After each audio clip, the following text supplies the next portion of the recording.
आपका मेरे चैनल में स्वागत है। भगवान विष्णु ने विश्व कल्याण तथा धर्म की रक्षा करने के उद्देश्य से उन्होंने 24 अवतार धारण किए थे। उनमें से उनका एक अवतार हयग्रीव अवतार था। हय यानी कि घोड़ा और ग्रीव यानी कि सिर, जैसे कि नाम से स्पष्ट होता है कि उनका सिर घोड़े का था और शरीर मनुष्य का था।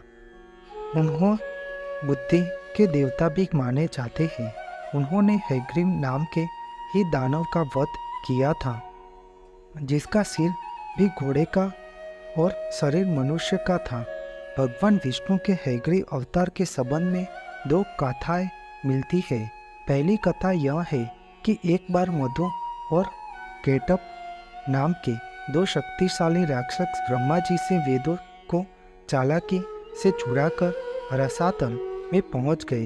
वेदों का चुरा जाने से ब्रह्मा जी बहुत दुखी हुए और भगवान विष्णु के पास पहुंचे। जब जब पृथ्वी पर धर्म ही की हानि होती है तो भगवान किसी न किसी रूप में अवतार अवश्य लेते हैं। इसलिए भगवान विष्णु ने हयग्रीव अवतार धारण किया। इस अवतार में भगवान विष्णु की गर्दन और मुख घोड़े के समान थी और शरीर मनुष्य की तरह था। तब भगवान हयग्रीव रसातल में पहुंचे और मधु और कैटभ के साथ भयानक युद्ध हुआ। मधु कैटभ का वध कर वेद पुनः भगवान ब्रह्मा जी को दे दिए। दूसरी कथा यह है कि एक समय की बात है कि एक बार भगवान श्री हरि विष्णु देव लक्ष्मी के सुंदर रूप को देखकर मुस्कुराने लगे। तब उनके हंसने से देवी लक्ष्मी को लगा कि भगवान विष्णु उनकी हंसी उड़ा रहे हैं, तो बिना सोचे समझे उन्होंने भगवान विष्णु को श्राप दे दिया कि आपका सिर धड़ से अलग हो जाए। इसमें भी प्रभु की ही माया थी। दूसरी और हयग्रीव नाम का एक असुर महामाया रूपी देवी भगवती का भयंकर तप कर रहा था। भगवती ने उसकी तपस्या से प्रसन्न होकर उसे तमाशी शक्ति के रूप में दर्शन दिया और कहा कि हयग्रीव, मैं तुम्हारी तपस्या से प्रसन्न होकर तुम्हें वरदान मांगने को कहती हूँ। तब हयग्रीव ने सोच समझकर उसने अमर होने का वरदान मांगा। तो माता भगवती ने कहा कि इस संसार में जिसका जन्म हुआ उसे तो मरना ही होता है, यह तो विधि का विधान है, तुम कोई दूसरा वरदान मांगो। तब उसने कहा कि अच्छा, तो मेरी अभिलाषा यह है कि मेरी मृत्यु हयग्रीव के हाथों ही हो। तब माता भगवती ने कहा कि ऐसा ही होगा, तथास्तु कहकर माता भगवती अंतर ध्यान हो गई। हयग्रीव को लगा कि अब मेरी मृत्यु तो मेरे ही हाथों होगी। अंत में अजर अमर हो गया, परंतु वह कुछ समझ नहीं पाया। हयग्रीव असीम आनंद का अनुभव करते हुए अपने घर चला गया। वह तामसी देवी के वरदान के प्रभाव से अजय हो गया। त्रिलोक में कोई भी ऐसा नहीं था जो उस दुष्ट हयग्रीव को मार सके। इस वरदान के फलस्वरूप उसने ऋषि मुनियों को हैरान परेशान करना शुरू कर दिया और चालाकी से ब्रह्मा जी से वेदों को चुरा ले गया।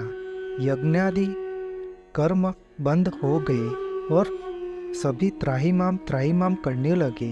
वेदों के ज्ञान बिना संसार में अंधकार छा गया। तब भगवान विष्णु संसार की रक्षा करने हेतु हयग्रीव से युद्ध करना ही था।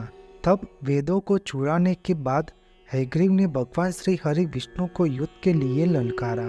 भगवान विष्णु उससे युद्ध करने के लिए गए तो उसने अनेकों अस्त्र से भगवान विष्णु पर प्रहार किया, लेकिन भगवान ने उसके सभी अस्त्रों को प्रतिकार कर दिया।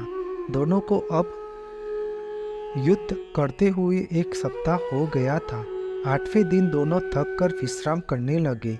भगवान विष्णु को धनुष की प्रत्यंचा पर विश्राम करते देखकर ब्रह्मा जी ने अपने तेज से एक कीड़ा उत्पन्न किया और उसे नारायण के धनुष की प्रत्यंचा काटने को कहा।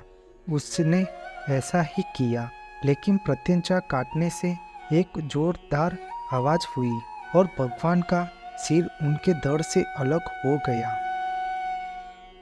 और भगवान विष्णु का सिर अदृश्य हो गया। यह देखकर सभी देवता दुखी हो गए और उन्होंने इस संकट के काल में माता भगवती महामाया की स्तुति की और माता भगवती प्रकट हुई और उन्होंने कहा कि चिंता मत करो, ब्रह्मा जी एक घोड़े का मस्तक काट कर भगवान के धड़ से जोड़ दे, इससे भगवान का हयग्रीव अवतार होगा। वह उसी रूप में दुष्ट हयग्रीव दैत्य का वध करेंगे। ऐसा कहकर भगवान अंतर्ध्यान हो गई। माता भगवती के कहने अनुसार उसी क्षण ब्रह्मा जी ने एक घोड़े का मस्तक उतार कर भगवान के धड़ से जोड़ दिया। माता भगवती की माया से उसी क्षण भगवान विष्णु का हयग्रीव अवतार हो गया। फिर भगवान विष्णु अपने इसी अवतार में हयग्रीव नामक दैत्य से युद्ध करने पहुंच गए। अंत में भगवान विष्णु के हाथों से हयग्रीव नामक दैत्य की मृत्यु हुई। हयग्रीव को मारकर भगवान ने वेदों को ब्रह्मा जी को पुनः समर्पित कर दिया और देवताओं तथा मुनियों को संकट से मुक्ति मिली। इस तरह माता लक्ष्मी का दिया हुआ श्राप भी कुछ विधि के विधान से मिथ्या नहीं हुआ। इसमें भी सब भगवान विष्णु की ही माया है। इसलिए श्रावण मास की पूर्णिमा के दिन हयग्रीव जयंती मनाई जाती है। आपको मेरी यह माहिती अच्छी लगी हो तो मेरी चैनल को लाइक, शेयर, कमेंट, सब्सक्राइब करें और बेल आइकन को दबाना ना भूलें। जय स्वामीनारायण।